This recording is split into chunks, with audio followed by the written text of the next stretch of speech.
Jurisprudence, उसके founder director हैं Shri doctor Rajesh मेथी जी। कृपया तालियां बजाइए प्लीज, कंजूसी ना कीजिए। आदरणीय भंवर मेघवंशी जी, बहुत छोटा संक्षिप्त, क्योंकि टाइम अपने पास बहुत ज़्यादा कम है मुझे उससे भी कम मिला है, तो मैं जल्दी परिचय भी दे दूंगी। उनकी चर्चित पुस्तक है मैं एक कार सेवक था और आप जो हैं एक सोशल एक्टिविस्ट हैं, श्री भंवर मेघवंशी जी। तालियां मैं चाहती हूं कि आप जरा जोर से बजाइए मेरे मेहमानों के लिए। श्री प्रवीण नाहटा जी एक क्रिएटिव राइटर हैं, मोटिवेटर हैं, ब्रांड स्ट्रेटजिस्ट हैं, टीवी न्यूज रीडर हैं, एंकर हैं और आरजे हैं। तालियां। ओके। सारी दुनिया को बोझ उठाते। कुछ ऐसी स्वतंत्रताएं हैं जिन पर सभ्य समाज में कोई सौदेबाजी नहीं हो सकती। अभिव्यक्ति की स्वतंत्रता ऐसी ही स्वतंत्रता है। दोस्तों, मैं आपको ले चलती हूँ फ्रांस की उस घटना में। एक व्यंग्य पत्रिका में जिसने उस पत्रिका का नाम था शार्ली हेब्डो, जिसने एक डेनिश अखबार से लेकर एक कार्टून छापा जिसमें मोहम्मद साहब को ये कहते हुए बताया गया कि अगर हंसते हुए नहीं मरा तो 100 लाशें। इस बात पे बहुत बवाल मचा और पेरिस की जामा मस्जिद ने पत्रिका पर यह कहते हुए मुकदमा दायर किया कि ये इस्लाम के खिलाफ है, लेकिन अदालतों ने इस बात को सिरे से खारिज कर दिया, ये कहते हुए कि इस्लाम के खिलाफ नहीं बल्कि इस्लामी उग्रपंथियों के खिलाफ है। उसी के बाद इस बात पर डॉक्यूमेंट्री बनाई गई जिसका टाइटल था it is hard to be loved by idiots, जिस पे शुरू में कुछ खास तवज्जो नहीं दी गई और उसके बाद ये घटना हुई बहुचर्चित कि 2 हमलावर आए, उन्होंने हमला किया और उसमें 12 लोग मारे गए। उन्होंने कार हाईजैक की और उसके बाद फिर एक राहगीर को मारते हुए वो आगे निकल गए। तब से करीब 100 से ज्यादा सिनेमाघरों में ये जो डॉक्यूमेंट्री थी प्रदर्शित की जा चुकी है। दोस्तों, इस डॉक्यूमेंट्री में वहां के फ्रेंच प्रेसिडेंट ने यह बात कही थी कि अभिव्यक्ति की स्वतंत्रता ऐसी स्वतंत्रता है जिस पर सभ्य समाज में कोई सौदेबाजी नहीं हो सकती।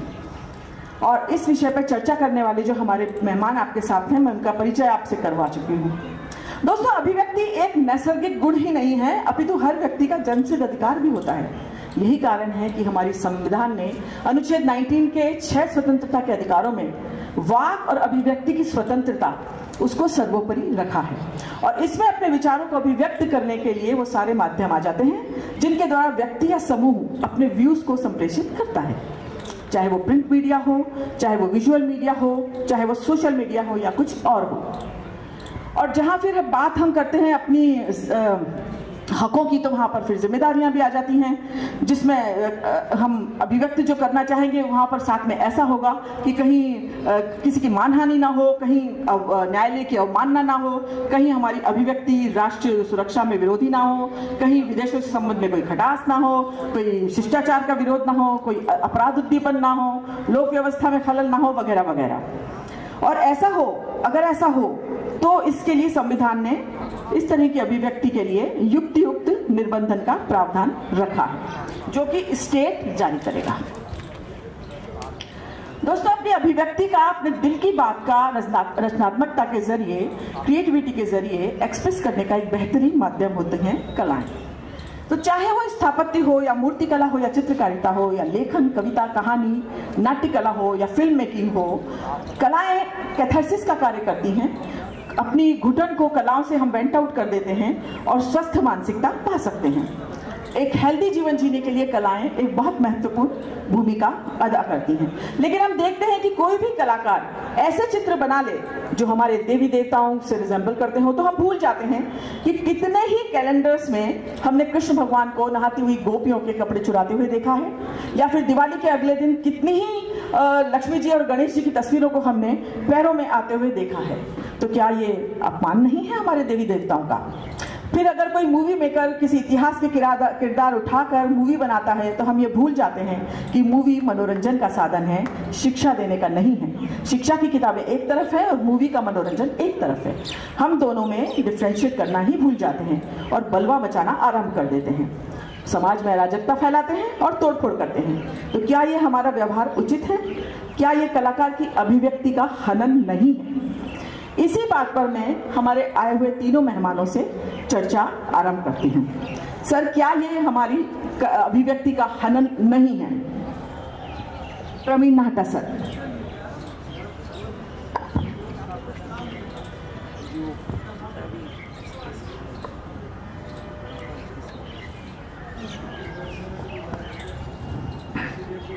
मेरे ख्याल से देश के सामने सबसे बड़ा जो प्रश्न है वो ये आज का जो विषय है यही है, क्योंकि अभिव्यक्ति की जो स्वतंत्रता की बात की जाती है तो यहाँ पे शब्द है स्वतंत्रता। इसको परिभाषित करना बहुत ज़रूरी है, क्योंकि स्वतंत्रता और स्वच्छंदता इन दोनों में बहुत बड़ा अंतर है। जी हाँ सर। आप कैसे अपनी स्वतंत्रता की सीमा तय करें, उसका अनुशासन कहाँ से आए, या आप स्वयं तय करते हैं, जबकि ये समय काल परिस्थितियों से एक मापदंड के जरिए तय होना चाहिए। हर व्यक्ति को इस बात की स्वतंत्रता है कि वो अपनी अभिव्यक्ति की जो उसका जो अधिकार है, उसकी जो सीमा है, वो स्वयं तय करे। और शायद इस तय करने में ही सबसे ज़्यादा गलतियाँ हो जाती हैं कि आदमी स्वतंत्र होते होते स्वच्छंद हो जाता है, और ना फिर वो विवेक का ध्यान रहता है, ना गरिमा का ध्यान रहता है, ना स्तर का ध्यान रहता है। और फिर वो सबसे बड़ा प्रश्न और एक ये आ जाता है कि जिस चीज़ को लेके आप अपनी अभिव्यक्ति कर रहे हैं उसमें आपका अपना सच होता है। जैसे कहते हैं ना भाई, अपनी अपनी भाषा और अपना अपना सच। सच भी अपना अपना होता है, सच एक नहीं होता जिसको लेके देश में बात होती है। अगर एक ही सत्य हो और उस सत्य में ही सब बात करें तो फिर कोई झगड़े की जरूरत नहीं है कहीं पे भी। लेकिन चूंकि हम अपने अपने सच को परिभाषित कर लेते हैं कि ये मेरा वाला जो सच है यही सब सच है। सबसे बड़ा झगड़ा इस दुनिया में इस बात का है, चाहे वो धार्मिक आधार पे हो, राजनीतिक आधार पे हो, सामाजिक आधार पे हो, साहित्य में हो, संगीत में हो, किसी भी चीज़ में हो, व्यापार में हो, व्यक्ति अपने विचारों की दृढ़ता को जो जड़ता है उसकी दृढ़ बना लेता है, फिर उसी परिभाषा के इर्द गिर्द बंद कर उसी को सच मान के बैठ जाता है, और वो अपने विचारों को बदलने के लिए कभी तैयार नहीं होता। जैसे वोल्टेयर की आज बात आई थी, वोल्टेयर ने कहा कि भाई हो सकता है मैं आपके विचारों से सहमत ना हूं, लेकिन मैं आपके विचार को प्रस्तुत करने के, आपके अधिकार की रक्षा करूंगा। ये सही है, लेकिन कहाँ होता है आज जिस बात की जाती है, भाई सोशल मीडिया बहुत बड़ा एक वो बन गया, मंच बन गया। उस सोशल मीडिया के ऊपर सब लोग अपनी अपनी जो है बातें रख देते हैं, वो सबका अपना अपना सच होता है, लेकिन हम दूसरे की बात को सुनने के तैयार नहीं। अभिव्यक्ति की स्वतंत्रता वहाँ हो सकती है जहाँ वैचारिक आदान प्रदान में, संवाद के अंदर सहिष्णुता हो, हम एक दूसरे की बात को सुनने के लिए तैयार हों। जरूरी नहीं है घर में पति पत्नी के विचार नहीं मिलते, पिता पुत्र के विचार नहीं मिलते, भाई बहनों के विचार नहीं मिलते, पर अब परिवार को छोड़ के चले तो नहीं जाते हैं जी। यहाँ पे या तो आदमी आप पे गाली गलौज कर लेगा या वॉक ओवर दे देगा, या आप उसे ब्लॉक कर देंगे या वो क्विट कर जाएगा। ये पलायनवाद है, ये संवाद नहीं है। तो ये जो बात की जाती है अभिव्यक्ति की स्वतंत्रता की, इसकी सीमाएं तो निश्चित होना जरूरी है ही, अन्यथा व्यक्ति जो अपनी सीमाएं खुद बनाता है उसको इस बात का आभास नहीं होता कि उसने अपनी सीमा का कब उल्लंघन कर दिया, और वो अपने उल्लंघन को जायज इसलिए मानता है कि वो अपने सत्य को परिभाषित कर रहा है और अपने सत्य से ही समर्थित है, वो चाहे राजनीतिक विचारधारा हो। आज जितने भी ये जो अभिव्यक्ति की स्वतंत्रता की बातें की जाती हैं, उसके अंदर ये जिस समय ये नियम बनाए गए थे, ये अधिकार दिए गए कि आपको स्वतंत्र अभिव्यक्ति का अधिकार है, तो उसका आशय ये था कि आप लोकतंत्र की जड़ों को मजबूत करेंगे, आप एक स्वस्थ आलोचना को जन्म देंगे, आप उन सब बातों के लिए अपनी अभिव्यक्ति करेंगे जो समाज की विसंगतियां हैं, जो सरकार की कमजोरियां हैं, जो किसी भी तरह की कहीं पे भी जो कमी है उसको आप अगर दृष्टिगत करते हैं तो उसके बारे में आप अपनी स्वतंत्र विचारों को रखेंगे, और इन सब स्वतंत्र विचारों के मंथन से वो रास्ता निकलेगा जिससे कि उन कमियों को दूर किया जा सके। लेकिन ये हो नहीं पाता है इसलिए कि हम सिर्फ अपने विचार से बंधे रहना चाहते हैं। जैसे मैं कई बार अक्सर कहता हूँ, कोई माँ अपने बच्चे को बुरा नहीं मानती, वो चाहे कितना ही बदमाश हो, तो कोई व्यक्ति अपने विचार को गलत नहीं मानता, चाहे वो कितना ही विध्वंसक हो। तो इसकी सीमा तय करना बहुत ही जरूरी है, ये मेरी व्यक्तिगत मान्यता है।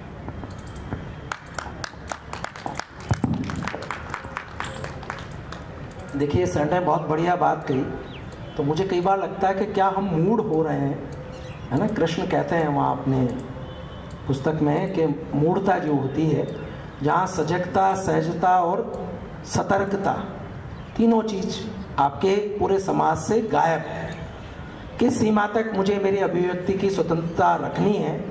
जैसे मैं रोड पर जाता हूँ, आप रेड लाइट पे जा रहे हैं, तो सुबह 9 बजे एक्सीडेंट होने की ज़्यादा संभावना रहती है। 9 बजे बाद जब हमारा पुलिस का साथी वहाँ आ जाता है और रेड लाइट चालू जाती है तो कम संभावना रहती है। ऐसे ही जीवन में मुझे कहाँ, कब और कैसे मेरी बात रखनी है। यदि मेरा चेतन जाग रहा है तो मैं जाग पाऊंगा। और मैं आज देखता हूँ कि समाज से वो पूरा तत्व गायब है। हम कहीं पर भी, जैसे वरिष्ठ हैं हमारे साथी, आपके साथ बैठेंगे तो कुछ अलग तरह का संवाद होगा, लेकिन वो गायब है। फिर जिस तरह की आपकी कंडीशनिंग और प्रोग्रामिंग बचपन से हो रही है, वैसे ही आपके एक्सप्रेशंस आ रहे हैं, वैसे ही आप रिएक्टिव हो रहे हैं, उतनी जल्दी प्रतिक्रिया व्यक्त करते हैं, और वो भड़ास भी नहीं निकल पा रही है। सोशल मीडिया पर आपने कोई बात कह दी या किसी समाचार पत्र में संपादक को कोई पत्र लिख दिया, वो तो खैर गायब है आज के समय पर, लेकिन वहां देखेंगे तुरंत ब्लॉक। अरे भैया, तुमने तुम्हारी बात रखी तो हम भी सुन रहे हैं ना, तुम भी हमारी बात सुनो। तो जो हमारी बात हुई अनुच्छेद 19 को लेकर, वहाँ जो संविधानविद थे, मैं भी संविधान की डिबेट पढ़ रहा हूँ इन दिनों, अभी पिछले समय पहले मंगवाई, तो देखिए कितना गहन चिंतन उन लोगों ने किया है। वो देख रहे हैं कि किस सीमा तक जाना है, कहाँ तक जाना है, क्यों जाना है। और आज ही नहीं, प्राचीन काल से पूरी संभावनाएं हैं। मैं आप उसका अष्टावक्र का जब संवाद देखेंगे, वो जब जनक की सभा में जाता है और वहां जाकर बातचीत करता है और वो किस तरीके से बात कहता है, मैं शब्दों का शब्द से वर्बटम वैसा उपयोग नहीं करना चाहता, लेकिन वहां भी उसके लिए स्पेस है। तो जब हम चाहते हैं कि अभिव्यक्ति की स्वतंत्रता हो, और होनी चाहिए बिल्कुल, क्योंकि जो आपकी रचनात्मकता है वो पूरा समाज नहीं देख सकता, तो समाज को जानने के लिए, मानने के लिए, बताने के लिए वो होनी चाहिए। लेकिन वो किस सीमा तक होनी चाहिए, वहाँ राज्य का तत्व आता है। राज्य का तत्व जब अपनी गड़बड़ियाँ चालू करता है तो फिर न्यायालय आता है। दोनों के बीच में अपना एक बैलेंसिंग स्टार्ट हो जाती है। आप देख सकते हैं पिछले कालखंड में बहुत सारे विषय जो अभी फ्रांस से बात चली, और अभी भी आप देखेंगे तो बहुत सारे मुद्दे हैं। मैं उन मुद्दों पर नहीं जाना चाहता, वो विधि के विषय हो सकते हैं। तो मेरा ये मानना है कि स्वतंत्रता और स्वच्छंदता को समझें, साथ ही साथ मैं जूरिस्प्रूडेंस का, विधि शास्त्र कहते हैं कि लॉ कैसे डेवलप होता है, तो हम उसको समझते हैं कि कैसे आदमी में आक्रोश आता है, क्यों वो अपराध करता है, क्यों अपनी बात इतनी कड़ी कहता है। बौर जी यहाँ बैठे हैं, बौर जी ने 4 सप्ताह, अभी पिछले दिनों एक खाट तोड़ो करके डिस्पैच लगाया इन्होंने, मुझे बहुत बढ़िया लगा इनकी वो बात, कि जिस गांव में आदमी को बैठने का मौका नहीं मिल रहा और इन्होंने उस आंदोलन को खड़ा किया। मैंने देखा इनकी फेसबुक वॉल पे। तो आप बताइए कैसे, कहाँ तक स्वच्छंदता, कहाँ तक स्वतंत्रता, ये निर्धारण समाज क्या कर पा रहा है। और समाज में जो तथाकथित लोग समाज के विचार को बनाने में लगे हुए हैं, जो कहते हैं हम एक विचार को पोषित करते हैं, क्या वो कर पा रहे हैं उसको? मेरा प्रश्न फिर आप लोगों से ये। तीसरा प्रश्न ये है कि क्या हमारी विधायिका और न्यायपालिका अपने काम को ठीक तरीके से कर रही है? तो करती है।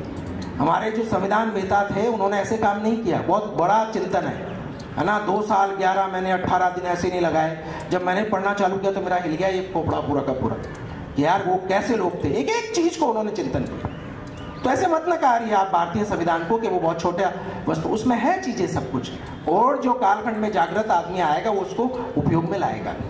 तो मेरा ये मानना है कि हो सकता है अभी मेरे जूनियर साथी बैठे हैं, जामिया में पढ़ते हैं, तो वो कह रहे थे सहिष्णुता को लेकर एक बातचीत उनके साथ चल रही थी, तो अभी विषय और आएगा।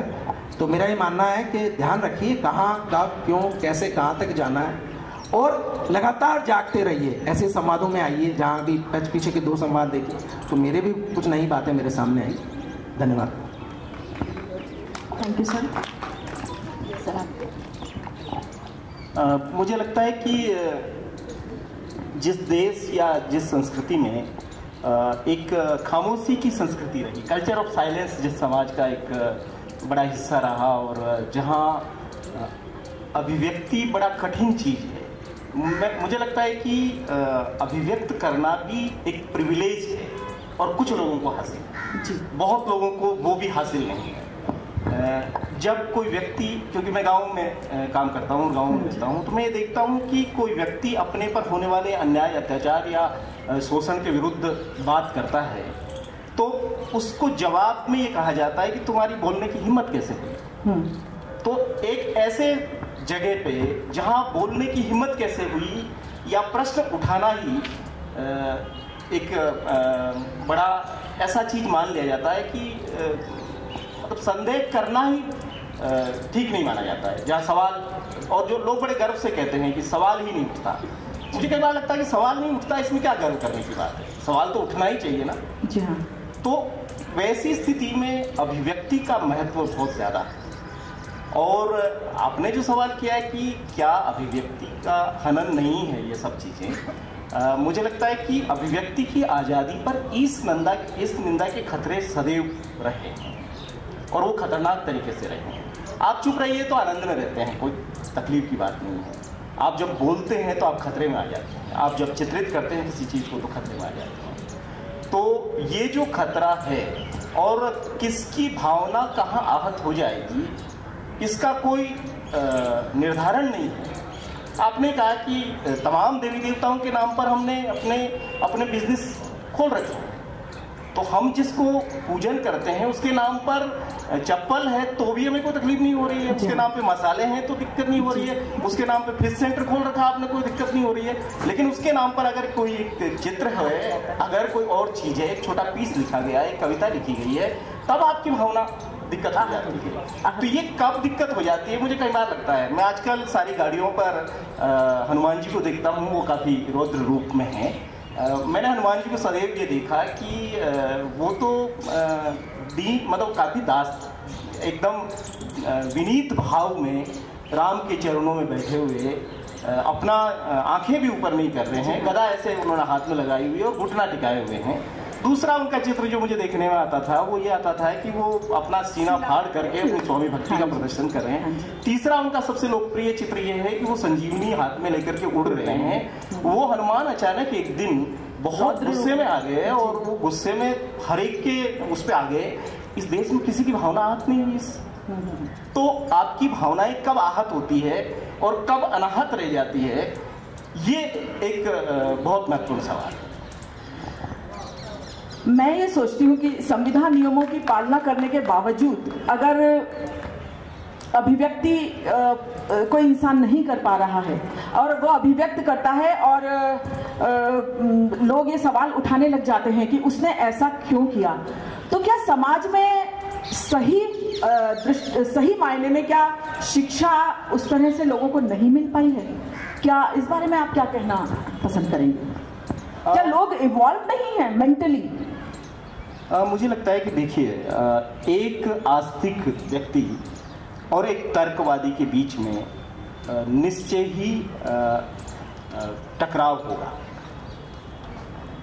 तो आप, क्योंकि जो आस्तिक है उसको हर चीज में आस्था है और कहा गया कि संशयात्मा विनशति, जो संशय करेगा वो विनाश को प्राप्त हो जाएगा। तो अब संशय, और तर्कवादी के लिए तो यह है कि उसको संशय करना ही है, हर चीज में करना ही है। तो ऐसी परिस्थिति में कहाँ आप संगति बिठाते हैं? ये कोई मतलब ये संगति बैठेगी नहीं। तो मुझे कई बार लगता है जब आप अभिव्यक्ति की आज़ादी को लेकर के, क्योंकि अभिव्यक्ति की आज़ादी का गुणगान भी बहुत जल्दी किया जाता है और उसके तुरंत बाद ये भी कह दिया जाता है कि 19 के बाद में 19 भी तो है।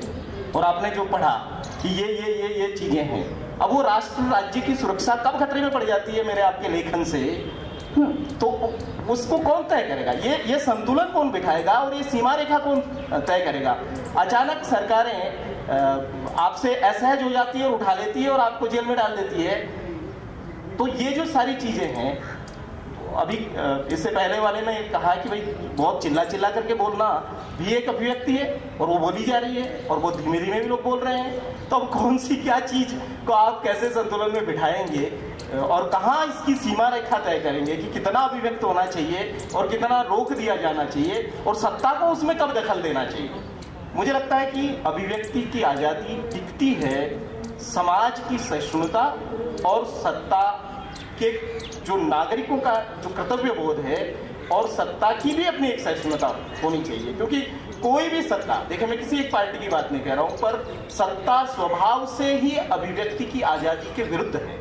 उसको असहमति की कोई आवाज पसंद नहीं है और वो जरूर आपको दबाए, चाहे वो वर्तमान सत्ता हो, चाहे पहले की सत्ता हो या भविष्य की कोई सत्ता। तो ये मुख्यतः असहिष्णु होने की वाली बात है, क्योंकि हम देखते हैं कि लोकतंत्र में सरकार की नीतियां अगर हमें अपनी हित में नहीं लगती लोकतंत्र में, तो हम सरकार की आलोचना कर सकते हैं और ये अधिकार हमें मिला है, और उसे न तो राजद्रोह माना जाएगा और न ही उसे देशद्रोह माना जाएगा। फिर भी हम देखते हैं कि सोशल मीडिया पे कोई भी, चाहे मैं कार्टून ही एक पोस्ट कर देती हूँ तो या कोई भी एक स्टेटमेंट मैं ऐसा दे देती हूँ जो बेसिकली किसी को नुकसान नहीं करने के लिए मैं कह रही हूँ, बस अपनी बात में कर रही हूँ, तो उसको ट्रोल कर दिया जाता है और ऐसा होता है कि मुझे फिर वो वापस लेना पड़ता है स्टेटमेंट मेरा। तो ये असहिष्णुता क्यों, इतनी एक अघोषित भय का वातावरण क्यों फैला हुआ है हमारे समाज में आज की तारीख में, ये मैं प्रवीण मेहता जी से जानना चाहूँगी।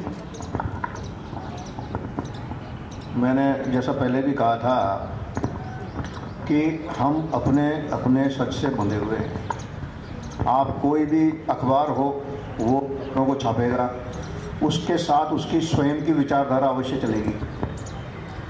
जो टीवी चैनल है वो कोई भी खबर दिखाएगा, उसके साथ उसके प्रबंधन की विचारधारा अवश्य चलेगी। 25 साल के इस मीडिया अनुभव के बाद मैं इसी नतीजे पर पहुंचा हूँ कि निष्पक्ष कुछ नहीं है, सबका अपना पक्ष है। इस बात को कहने में कहीं कोताही नहीं है मेरे, क्योंकि क्या होता है कि हर व्यक्ति किसी न किसी अपने तर्क से और दृष्टिकोण से बंधा हुआ होता है, जो समय के साथ साथ उसकी परिस्थितियों से, उसके दोस्तों से, उसके वातावरण से, उसकी सराउंडिंग्स जितनी भी हैं उनसे वो उसकी विचारधाराएं डेवलप होती रहती है। और जैसे ही किसी अखबार के अंदर कोई समाचार आता है तो वो उसके ऊपर रिएक्शंस आने शुरू हो जाते हैं। मीडिया में कहीं पे भी टीवी चैनल के ऊपर कोई अगर एंकर बोलता है या जो उसको पत्रकार कहिए, बहुत सारे पत्रकार भी एंकर हैं, बहुत सारे एंकर पत्रकार नहीं है, लेकिन वो एक अलग इशू है। तो वो जब प्रेजेंटेशन अपना करते हैं तो उनकी विचारधाराओं से ये बड़ा फर्क आता है। तो क्या होता है कि हम जो है वो सब उससे वो डिबेट में लग जाते हैं कि इसने ऐसा क्यों कहा, तो क्योंकि हमारी विचारधारा से टकराव है इसलिए हम शुरू हो जाते हैं। तो कहने का मतलब ये है कि अर्थहीन एक लंबी जो है वाद विवाद की स्थिति हो जाती है और ये रेल की पटरियों की तरह हैं, जाएंगी दूर तक लेकिन मिलेंगी कभी नहीं। तो ये हमको पहले ही मान लेना चाहिए। मेरे को खुद का अनुभव ये है कि मैं जब ये कुछ राजनीतिक विचारधाराओं का समर्थन करता था तो मेरे जितने अच्छे दोस्त थे दूसरी विचारधाराओं से बंधे हुए, वो मुझसे झगड़ने को तैयार रहते थे। और मैंने देखा कि लोग आपको मतलब भाषा और विवेक को भूल के किन शब्दों का प्रयोग करने लग जाते हैं सार्वजनिक रूप से, उसका कोई अंत नहीं। और ऐसी परिस्थिति में एक सभ्य व्यक्ति के पास क्या रह जाता है कि भाई अपन इस वाद विवाद से दूर रहो, है ना। और फिर जब आप वाद विवाद से दूर हो जाते हैं तो कुछ लोग कहते हैं कि जो है वो तटस्थ रहने वालों को भी समय कभी माफ नहीं करेगा। अरे भाई कहाँ जाए, मोदी का समर्थन करते हैं तो तुम पीछे पड़ जाते हो, राहुल का समर्थन करते हैं तो वो पीछे पड़ जाते हैं, और किसी का समर्थन करते हैं तो दोनों पीछे पड़ जाते हैं, किसी का भी समर्थन नहीं करते तो सारे के सारे पीछे पड़ जाते हैं। नाटा जी आजकल कुछ बोलते ही नहीं हो, आप तटस्थ रह के कैसे चलेगा, आपके जैसा बुद्धिजीवी कुछ लिख ही नहीं रहा। अरे भाई मेरे को बुद्धू ही रहना, तो बुद्धिजीवी नहीं चाहिए मेरे को। ये हमारी जो आदतें हैं, ये सारे प्रश्न इसीलिए तो पैदा होते हैं कि स्वतंत्रता की जो है, अभिव्यक्ति की जो है, कहाँ तक सीमाएं होनी चाहिए, कहाँ क्या होना चाहिए, क्या होना चाहिए। अरे ये अगर आदमी, जितनी भी सरकारें हैं, न्यायालय हैं, जो भी लोग हैं जिनकी आलोचनाएं होती हैं, उनके अंदर अपनी कमियों को पचाने की क्षमता भी तो होनी चाहिए। जब आप अपनी सफलताओं का गुमान कर सकते हो तो अपनी विफलताओं को पचाने की भी आप में क्षमता होनी चाहिए कि मेरे आलोचक अगर मुझे कहते हैं तो मुझे फिर आत्मावलोकन करना चाहिए, आत्मचिंतन करना चाहिए कि अगर देश मेरे खिलाफ बोल रहा है तो मेरे में कमी कहाँ है, मैं उसको कैसे सुधारूं। व्यवस्था अगर मेरे खिलाफ है तो मैंने क्या गलती कर दी। तो सुनने को तो कोई तैयार नहीं है अपनी कमियां, और इसीलिए जो आप कहते हो कि उसके ऊपर पाबंदियां लगाई जाती हैं, चाहे वो कोई धर्म हो, चाहे धर्मगुरु हो, चाहे सामाजिक व्यवस्थाएं हो, चाहे रीतियां हो, परंपराएं हो, समाज का प्रशासन हो, सरकार का प्रशासन हो, सरकारें हो, किसी के खिलाफ भी आप बोल दीजिए, कोई आदमी अपने खिलाफ सुनने को तैयार नहीं है। भाई ये क्या बात, आपके अंदर इतना तो होना ही चाहिए ना। तो कहते ही है कि भाई आप एक स्वस्थ आलोचक को हमेशा साथ रखो अगर आपको प्रगति करनी है तो, निंदक नहीं रह राखी है। अब वो उसका कॉन्सेप्ट ही खत्म हो गया। आज हमारे बड़े बूढ़ों ने ये चीज़ें सोच समझ के कही थी कि आदमी को अपने अवगुण कौन बताएगा? जिस व्यक्ति को यही पता नहीं कि मेरी कमियां क्या हैं। अब मैं कहता हूँ कई बार दुनिया में दो तरह के लोग होते हैं, एक होते हैं जिन्हें सब पता है, एक होते हैं जिन्हें जो है पता नहीं होता। तो जिन्हें सब पता होता है उनकी कोई दिक्कत नहीं है, और जिन्हें पता होता है कि उन्हें पता नहीं है वो पता लगा लेते हैं। भाई जिसको मालूम है कि मुझे मालूम नहीं है, वो गूगल देख लेगा, राय कर लेगा, किसी से पूछ लेगा, बड़ों से पूछ लेगा, अपनी गलतियों को ठीक कर लेगा। लेकिन जिसको मालूम ही नहीं है कि मुझे मालूम नहीं है, उसका आप क्या करोगे? समाज को सबसे बड़ा खतरा ऐसे लोगों से है, और ऐसे ही लोग आज समाज और देश पे हावी हैं कि जिनको ये पता ही नहीं कि उनको पता नहीं है। वो कुछ समझने को तैयार नहीं होते कि मेरी गलती है। अरे भाई गलती तो वो तब माने जब उनको पता हो कि मैं गलत कर रहा हूँ। तो यहाँ पे वही अभिव्यक्ति की स्वतंत्रता जो है वो खतरे आ जाती है। ये है मेरा सर, हमने हमेशा देखा है कि हमारे जो सुधीर साहित्यकार लोग रहे हैं पास्ट में, वो किसी न किसी पत्र पत्रिका का संपादन के साथ अपने आप को उन्होंने जोड़ा रखा है। उनका हमेशा ये ध्येय रहा था कि वो अच्छी से अच्छी चीज़ जो है समाज तक पहुंचाएं, और जो भी वो संप्रेषण करते थे, जैसे कि अभी लास्ट चर्चा में हम सुन रहे थे कि what is the beauty and aesthetics of वो जो न्यूज़ के बारे में जो सवाल हुआ था ना, सौंदर्य बोध के बारे में। तो जो भी चीज़ हम छोटे से बड़े हुए हैं उस तरह की पत्रकारिता को देखते हुए, तो एक वो पत्रकारिता थी जो एक स्वस्थ जीवन जीने के लिए हमें प्रेरित करती थी, और हम बहुत कुछ सीखते थे। तो मैं ये पूछना चाहती हूँ सर, क्या आपकी राय में राजेश सर, क्या पत्रकारिता का स्तर गिरता जा रहा है क्या? देखिए, हम एक ग्रास रूट मीडिया फाउंडेशन चलाते हैं, और जो नवोदित पत्रकार हैं उनके साथ काम करते हैं। मेरे मेंटर आने थे, आज उनका स्वास्थ्य खराब है तो मुझे आना पड़ा। आपकी बात से सहमत हूँ। जब सब चीज़ों पर हावी हो जाता है, आपके दिमाग पर चढ़ जाता है, तो आपका विवेक शून्य हो जाता है। और ये रिश्तों में, पत्रकारिता में, व्यवहार में, समाज में, घर में, सब जगह लागू हो गया है। पहले ज्ञान का एक आराधना होती थी, अब आपके पास कितना पैसा है उसके बेसिस पे आपकी सारा आकलन होता है। मैं कितना पढ़ता हूँ कि साल में 100 पुस्तकें पढ़ जाता हूँ, उससे कोई मतलब नहीं, लेकिन कितना पैसा मैंने कमाया। तो जब बाजार आपको चलाने लग जाता है पूरा का पूरा, तो फिर पत्रकारिता कहाँ से होगी? कहाँ अच्छा टीचर होगा? कहाँ अच्छा सरकारी सेवक होगा? आप ये बताइए। आपने जो शिक्षा को लेकर बातचीत कही, शिक्षा को आप देख सकते हैं पूरी कक्षा 6 से अभी एक सत्र पहले रविंद्र भाई और वो बात कर रहे थे कि बच्चों पर दबाव, कि भैया उस रियलिटी शो में तुम्हें जीत कर आना है और फिर उस चमक को देखना है, और हर पेरेंट्स पे ये दबाव है, वो जबरदस्ती भेजेंगे सीखेंगे। तो पत्रकारिता है कहाँ मुद्दे हैं? और राजनीतिक दलों को भी देख लीजिए, कौन रोड पर उतर रहा है ना? रोड की राजनीति तो कोई करता ही नहीं है कि पेट्रोल के भाव बढ़ रहे हैं या और कोई बात बढ़ रही, तो करो तो सही यार विरोध। तुम ठीक है, सरकार अपना पक्ष रखेगी, लेकिन विपक्ष भी तो होना चाहिए। अब ऐसा लग रहा है एक तरफा ही मैच खेला जा रहा है पूरा का पूरा, तो ये भी तो गलत है एक लोकतंत्र के लिए। तो मेरा ये मानना है कि पत्रकार कहाँ से करेगा? आपको पता है पत्रकार घरों की कहानी, अब वो किस बेसिस पे रखते हैं। मैं जिस कार्यालय में काम करता हूँ वहाँ मैं देखता हूँ कि पत्रकारों को कितनी तनख्वाह दी जाती है, फिर 3 कंपनियाँ अलग से बना ली जाती है, उनको बाहर रखा जाता है। अभी अजमेर से एक समाचार पत्र समूह ने अपने बहुत सारे पत्रकारों को उठा दिए।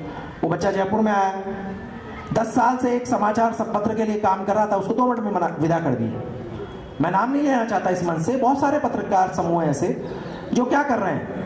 अब वो ये जरूर कहता हूँ, योग है कर्मेशु कौशलम, जिसमें ताकत है वो जम जाता है। सोशल मीडिया ने ये मौका दिया है, वो जम जाते हैं लोग। मैंने देखा है जिन लोगों ने अपनी इंडिविजुअल पहचान बना ली है वो फिर अपनी पहचान भी बनाते हैं, लेकिन यहाँ पहचान का एक संकट है। तो पत्रकारिता की कहाँ से बात करेंगे जहाँ धन आधारित सारी बात हो गई। आपके सामने एक समाचार समूह को तनख्वाहें बढ़ानी थी, वो मैं मुद्दा देख रहा हूँ, पिछले 5 सालों से वो मुद्दा 6 सालों से चल रहा है, सब कुछ नहीं निकला उसका सारे। उसमें कितने IAS चले गए, कितने डिफरेंट टाइप के लोग उसमें शामिल हो गए, तो अलग बात है। नाटा जी इस विषय पर ज़्यादा बोलेंगे, मैं तो पत्रकारिता से बाहर हूँ, लेकिन मेरे बहुत सारे पत्रकार मित्र हैं और उनके बहुत सारे काम पढ़ते हैं, तो इसलिए मेरे पास आते हैं। तो नाटा जी खरी इस पर कह सकते हैं, क्योंकि अब तो ये मुक्त हो गए हैं उससे। हाँ जी, और साथ में मैं ये मैं ये भी चाहूँगी कि वो जो अभी लेटेस्ट दिशा रवि वाला केस हुआ है टूल किट का, थोड़ा सा उस पर भी आप अपनी राय दीजिएगा। नहीं, ये जो देश में ये जो बात चलती है कि भाई मीडिया की स्थिति बहुत विकट है, और मीडिया को एक तरह से अगर मैं बहुत ही क्रूर शब्दों में और कटु शब्दों में कहूँ तो पत्रकारिता की तुलना वेश्यावृत्ति से होने लग गई। बहुत ही कठोर शब्द है जिसको कि मिशन ही समझा जाता था स्वतंत्रता के आंदोलन तक, और पत्रकारिता ने इस देश को स्वतंत्र कराने में अपनी बहुत बड़ी भूमिका अदा करी है, इसमें कोई दो राय नहीं है।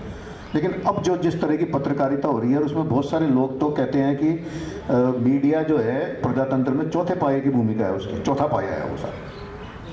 अगर इसका विश्लेषण किया जाए ना, आज तक पता नहीं लगा कि मीडिया को चौथा पाया बनाया किसने।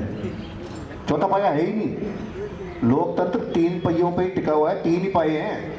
ये चौथा पाया तो जबरदस्ती अपने आप को फिट करने की कोशिश कर रहा है कि भैया हम सब तुम्हारे ऊपर कंट्रोलर है, तुम कौन। ऐसा नहीं है।